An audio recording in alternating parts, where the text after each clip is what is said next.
just take us and we just follow. Nti omuntu alokoka omulundi gumu. That a person is saved for once. Ne bwakola ki abatayonoonye. That whatever he does, even if it's what. Eri yabagamba ati gwe bw'ogenda n'oyonoona na buli lunaku osobola okwenenya. And some people say that whenever you go into sin every day you can repent. Mukama asobola okukusonyiwa emirundi gyonna. God can excuse you for many times. Singa okikola tokitegedde. If you do without your consent. Buli lw'oseerera. Whenever you slide. N'ogwa ku ttaka. And you fell down. Okyasobola okuyimuka. You can still stand. Naye gwe yeesudde. But you was just. Ng'omanyi n'ogamba kangwe ku ttaka. You say let me fall down. Okyasobola okulemerawo. You can still fail to get up. Mukama mulungi yeebazibwe. Praise the good Lord. Tujja kusoma ennyiriri mu maaso awo ez'okwenenya olabe nga waliwo Mukama waakoowa. We shall read the verses of repentance and you will see that at such moment God is so tired. Ate kyengamye nti Mukama waliwo ky'atajja kusonyiwa nga obadde okimanyi ng'akulumiriza. And I say that at certain moment God will not excuse you since you do something is buli lw'otambula ekigere muga naye ndi mulokole. If you move a feet and say but I'm saved. Omulokole tabba.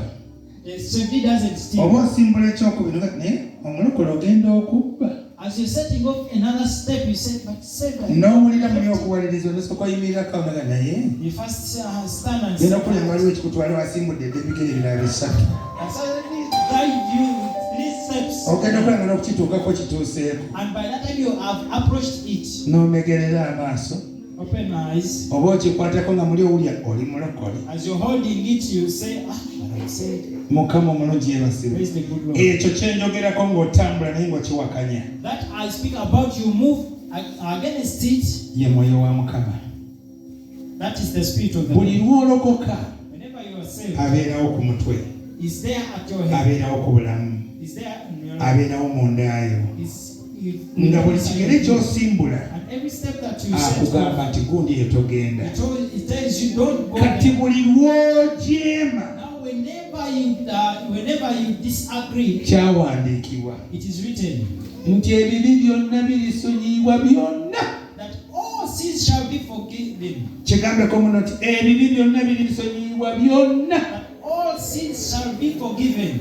Naye alivoola omwoyo wa Katonda tagenda kusonyiyibwa. But he that blasphemes the spirit of the Lord will not be forgiven. Otegedde ekibi ky'otagenda kusonyiyibwa. Have you understood the sin that kati will never be kikwetaagisa oyongera okusaba ekisa kya Katonda. So it needs you to always ask for the grace of God. Lema kumalirira nga buli lw'okiwulira nti ndi mulokole komaawo oluganda todda mabega. Whenever you hear it that you are saved, just stop there, don't move, don't continue again. Buli lw'odidde emabega ng'omwoyo wa Mukama azino nga kasatu enenya.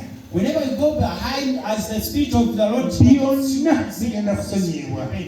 All shall be forgiven. Koni bw'alokoka olwaleero afuuka kitonde kijja. If Koni gets saved today, it's just a new creature. Basse tobamanyi muwendo. You don't know the number of people that he has. Abalokole basse tobamanyi muwendo. You don't know the number of the saved. Naye n'alokoka olwaleero. If he gets saved today, yakusooka mu ggulu. he may go first before you. Naye ggwe kasita olizisinga n'ojemera omwoyo wa Mukama. But whenever you resist the afflictions of the Holy Spirit, Bayibuli ega nti n'alivoola omwana wa Katonda. the Bible says that him that blasphemes the Son of God agenda kusonyiyibwa.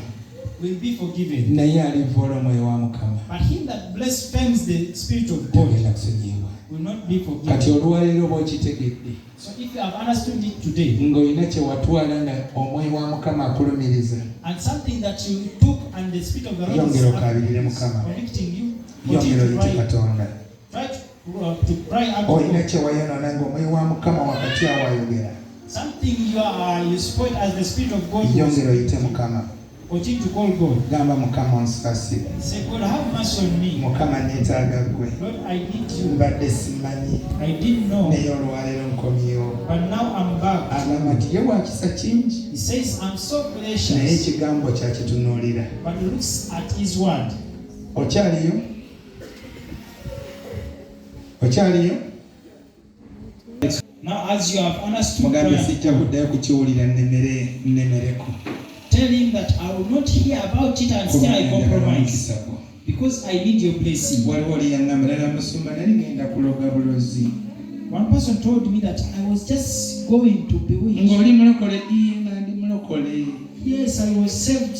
naye omwami yali aŋŋendako But the man was departing from me. nempulya nayimirira mu kuba emirundi bwe giti naye nga baŋŋambye kali kasitooka kwata I stood in the way, but they told me once you hold the other child. n'okamuteera abasajja tulya bingi naye kati ebadde y'okusuula emmanju nga naye agenda giteekamu alungira omwami n'agireeta n'afukamira n'agamba I love you daddy